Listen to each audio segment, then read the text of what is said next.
এবং তোমার প্রথম ছবির পরিচালক তোমার নামে তিনি বলেছেন যে মানহানির মামলা করেছেন, কারণ তুমি সিনেমা রিলিজের আগে ট্রেলার দেখে তুমি বলেছিলে যে ভালো লাগেনি কিংবা এরকম কিছু।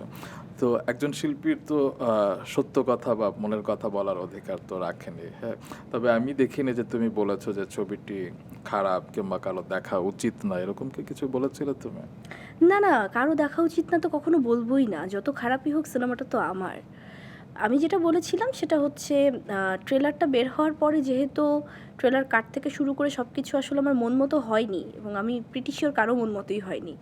সো ওইটাই আমাকে একটা ইন্টারভিউতে জিজ্ঞেস করা হয় এবং আমি অকপটে এই কথাটাই বলি যে I am very unhappy with the trailer. সম্ভবত এই কথাটাই হুম বলেছিলাম। হুম হুম হুম। যে আই এম ভেরি ডিসঅ্যাপয়েন্টেড, এটা মনে হয় রাইট। বলেছিলাম। তো এই কথাটা বলার পরে যেটা হয়েছিল তার মানে ছোট ছিলাম তো ঠাস করে বলে ফেলেছি এবং জানতাম না যে এই কথাটা নিয়ে অনেক বিজনেস হয়ে যেতে পারে পরে, কিংবা মিডিয়াটা যে কেমন এটা ছড়িয়ে পড়লে যে কে কোথায় কোত্থেকে এগুলো নিয়ে কথা বলবে এটাও তখন মাথায় আসেনি। সো তখন আমি নিজেই অবাক হয়ে গেছি, আচ্ছা আমার একটা কথা নিয়ে এত কিছু হয়ে যাচ্ছে, মানে আমার কথাকে তারা এত বেশি ধরছে। এই শিখা শুরু করলাম কোথায় কি বলতে হবে কি বলতে হবে আমার না। মনে হয় সেই অভিজ্ঞতাটুকু তোমার দরকার ছিল। অনেক দরকার ছিল, কারণ আমি তখনও তখনও আমি হাতে পায়ে বড় হলেও আমি মাইন্ডে কিন্তু ওই চাচ্চু ছবির দিকেই ছিলাম, নয়তো এই কথাটা হয়তো বা বলতাম না।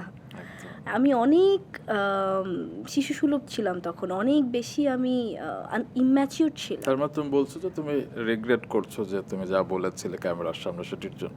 হয়তো আমি আরও অন্যভাবে বলতে পারতাম, হয়তো ওকে। বা এটাই বলতাম, মানে কিন্তু অন্যভাবে তোমার বলতাম। কি এই বিষয়টি পরিচালক দেলোয়ার জাহান ঝন্টুকে তুমি পরবর্তীতে বলেছিলে যে আসলে আমার ঠিক হয়নি কিংবা হ্যাঁ, অন্যভাবে আমরা তো বলতে আসলে একটা পারতাম? মিটিং করে সমঝোতা করেছিলাম যে আমরা কেউ কারো জায়গা থেকে আর এরকম কথা বলবো না, আপনিও বলবেন না আমিও বলবো না। So okay. এই মিটিংটা আমার বাবাই করেছিল। সো ওই জায়গা থেকে দুইজনই আমরা দুইজনের প্রতি সরি ছিলাম। বাহ!